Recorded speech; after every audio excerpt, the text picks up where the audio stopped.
Today I am stuffing my freezer because I've had a craving, and so when I have a craving, I must satisfy it.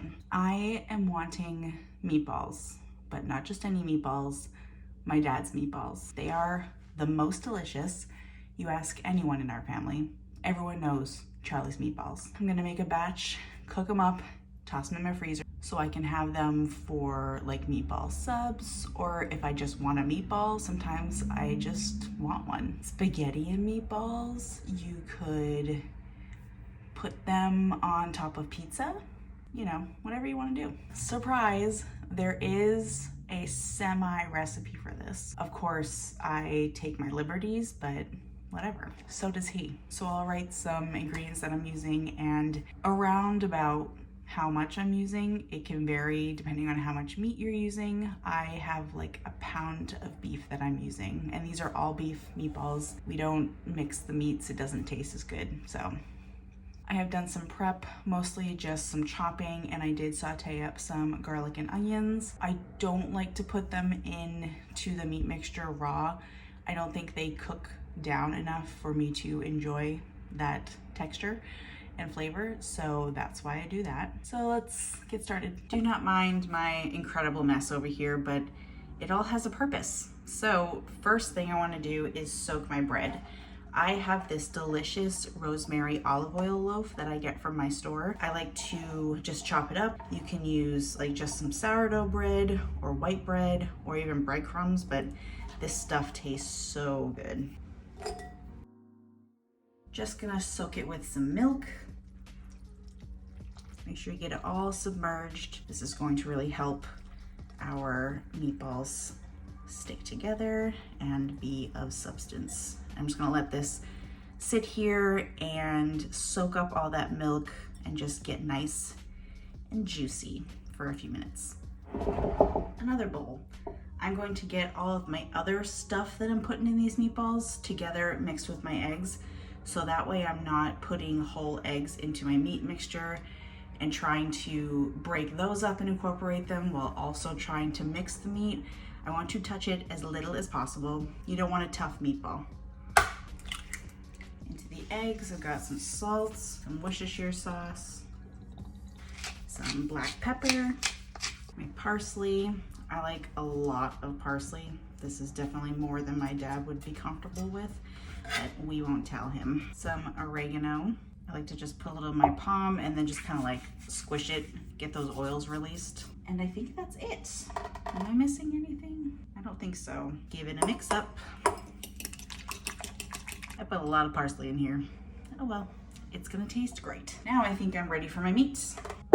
Big bowl. Just got some ground beef here. This is 80%, I think. You want anywhere between 80 and 85. I would not suggest using lean meat for this. You want a nice, juicy, fatty meatball. That's what I'm gonna say. In go my onions that I sauteed, along with some garlic, my egg mixture. Make sure you get all of it. And I can't forget my bread. It's been soaking this whole time. Look, it's absorbed a lot. Now I'm just gonna take handfuls of it and really just squeeze the milk from it and just kind of like break it up into this mixture. Now I'm just gonna get in here. Like I was saying before, just mix it just enough so everything is combined. You don't want to over mix the beef. And if you find that it might be a little too wet feeling, you can add some extra breadcrumbs in here or some panko. They're smelling good and looking good. Look how good that looks. Oh my gosh, I'm so excited. Little bit of panko, just to get that extra moisture out of there. You just don't want them too wet. Okay, final mix through. This looks perfect. It smells just like Dad's. I have perfected this recipe. This is one where I know he's not hiding anything from me because these taste just as good as his. And I'm very proud of that. That's it. Meatball mixture. Now the time has come to think about how we want to cook these. I have always, for as long as I've known him to make these, fried these on the stovetop all the way through. The texture and the crunch and the flavor you get from that is just the most delicious, amazing thing. However, it makes such a mess and I'm really not feeling that today. So I asked him about baking them and he said that he actually baked them the last time he made them. And it came out like actually really good. So I'm gonna try it. We're gonna see. My oven is preheating to 400 degrees Fahrenheit.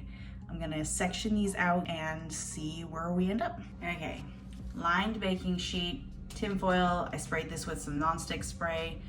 I want these to be about the same size, so I've got my little ice cream cookie scoop thing, and I think I'm gonna make them the size of 2 of these scoops. I think 2 is good.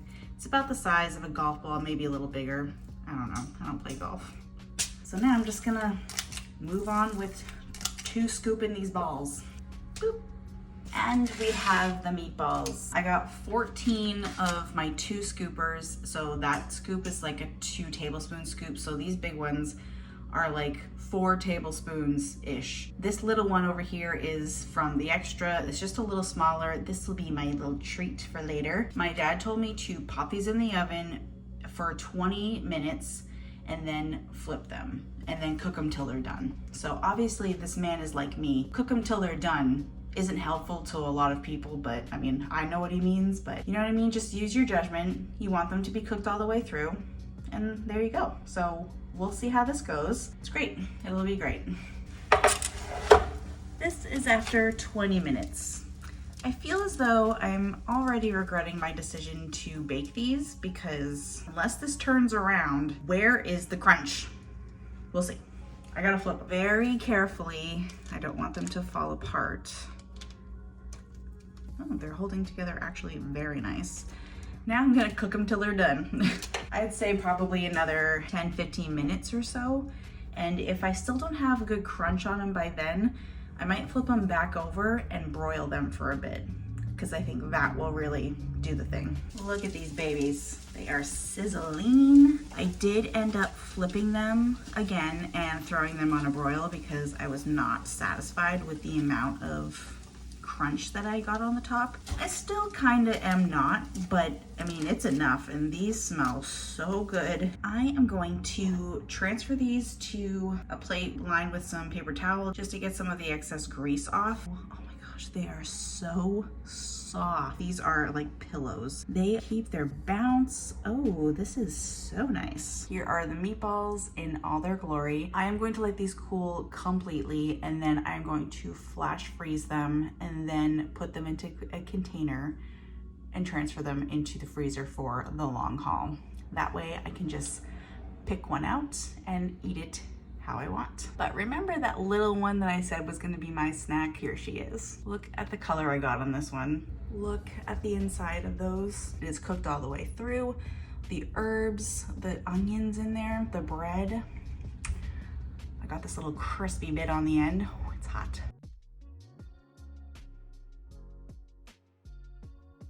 These are so good. And they're so comforting, and they taste just like my dad's, and it just like makes me so happy. They are so soft. That bread soaked in the milk really moistens it up. It makes it so juicy, and those onions in there also really give it a lot of moisture. You have to make these. They're so easy, and it's great to just have them in the freezer. They're perfect prep food. They're just so delicious. Enjoy.